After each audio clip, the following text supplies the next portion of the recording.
कालू कौवा एक नंबर का पेटू था। वो दिन भर सिर्फ खाता ही रहता था। उसको खाने के अलावा और कोई भी काम नहीं था। थक गया हूँ। मैं उड़ते उड़ते बहुत थक गया हूँ। मुझे थोड़ा आराम कर लेना चाहिए। फिर कालू कौवा आराम करने के लिए एक पेड़ की डाली पर बैठता है। उस पर पहले से तोता भी बैठा हुआ था।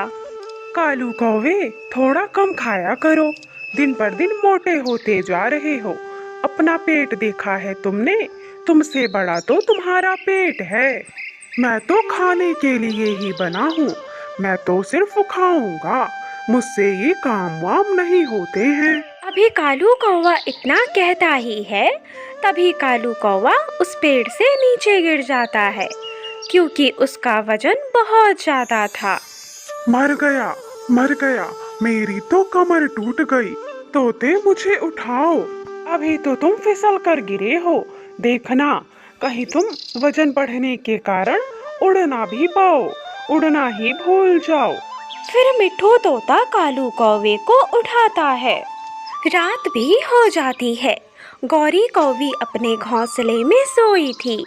कालू कौवा भी आ जाता है। जैसे ही वो घोंसले में बैठता है, वैसे ही घोंसला गिरने लगता है। कालू, तुम खुद भी गिरोगे और मुझे भी गिराओगे। ये घोंसला पक्षियों के लिए है, तुम जैसे भैंसों के लिए नहीं।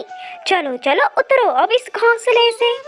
अब तुम भी मुझे दूसरों पक्षियों की तरह बातें सुनाने लग गई हो गौरी।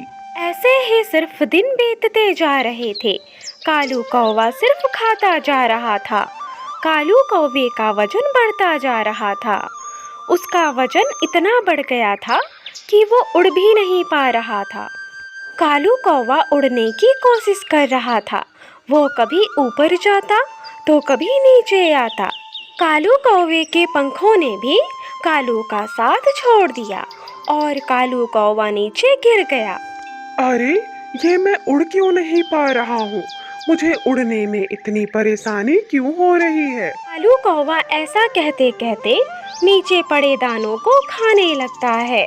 देर तक जब कालू कौवा अपने घर वापस नहीं आता है, तो गौरी कौवी को चिंता होती है और गौरी कौवी कालू कौवे को ढूंढते हुए कालू के पास जाती है। कालू, मैं वहाँ घोंसले में परेशान थी और तुम यहाँ बैठकर दाना खा रहे हो। गौरी, मैं उड़ नहीं पा रहा हूँ। मेरे पंख काम नहीं कर रहे हैं। मैं उड़ने की कोशिश कर रहा हूँ, लेकिन मैं नीचे गिर जा रहा हूँ।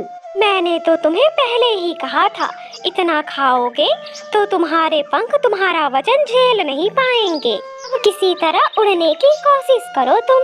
कालू कौवा जैसे ही उड़ने की कोशिश करता है, वो वैसे ही गिर जाता है। गौरी कौवी परेशान हो जाती है।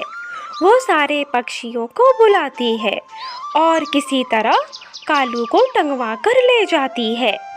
कालू, तुम इतने वजनदार हो गए हो कि हम सारे पक्षियों को तुम्हें टांग कर लाना पड़ रहा है। अब हम जा रहे हैं। गौरी, तुम बुलबुल को बुलाकर कालू का इलाज करवाओ। गौरी, मुझे बहुत भूख लगी है।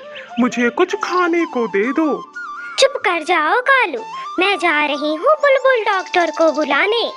फिर गौरी कौवी बुलबुल को बुलाने जाती है। दूसरी तरफ कालू के वजन से कालू का घोंसला टूटकर नीचे गिर जाता है। अरे, मेरा घोंसला कहाँ गया? ना ही कालू है, ना ही मेरा घोंसला। तभी वो लोग देखती हैं कि कालू नीचे पड़ा है। गौरी, इसका कोई इलाज नहीं है। तुम इसे 5 दिन तक भोजन मत देना, तब ये थोड़ा बहुत उड़ने लायक होगा। और इससे सारे पक्षियों का भोजन भी मंगवाओ, तब जाकर ये सही होगा। मैं इतने दिन भूखा कैसे रहूंगा? मुझे भूख लगी है। मुझे कुछ खाने को दो। उड़ोगे तभी ना कुछ खाओगे, पेटू कहीं के। फिर गौरी कौवी वैसा ही करती है। वो कालू को 5 दिन तक भोजन नहीं देती है। 5वें दिन वो कालू को भोजन लेने के लिए भेजती है वो भी सारे पक्षियों का।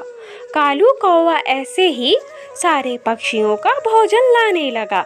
धीरे धीरे अब कालू कौवे का वजन ठीक हो जाता है और वो स्वस्थ हो जाता है।